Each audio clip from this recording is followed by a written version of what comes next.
Aujourd'hui, lumière sûre, un objet bien mystérieux au musée de l'Ardenne. Savez-vous à quoi servait cet objet insolite? Essayez de deviner.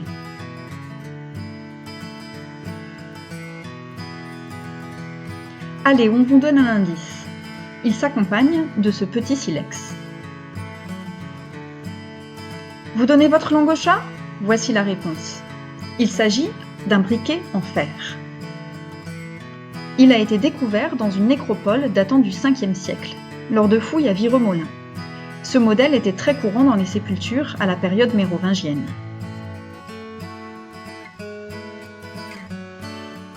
D'ailleurs, ces objets archéologiques découverts dans des tombes ont permis de fournir des renseignements sur la vie quotidienne, sur les coutumes et les productions des Mérovingiens, dynastie franque fondée par Clovis, qui régna du 5e au 8e siècle.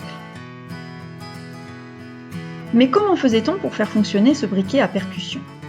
Le but était d'obtenir une étincelle. On passait 2 doigts dans les ouvertures pour bien maintenir l'objet et avoir une meilleure prise en main. Puis, le principe consistait à ce que le choc du silex arrache une particule incandescente à la lame en métal du briquet. Cette étincelle tombait ensuite sur une substance inflammable. L'amadou, matière cotonneuse et orangée provenant d'un champignon parasite sur des vieux arbres, était une substance souvent utilisée comme combustible. Les briquets à percussion ont perduré jusqu'à la fin du 19e siècle, voire le début du 20e siècle. L'expression « battre le briquet » était alors une expression courante. Elle figure d'ailleurs dans la chanson « Au clair de la lune ».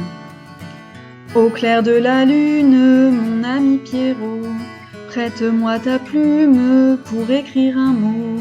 Ma chandelle est morte, je n'ai plus de feu. Va chez la voisine, je crois qu'elle y est, car dans sa cuisine, on bat le briquet.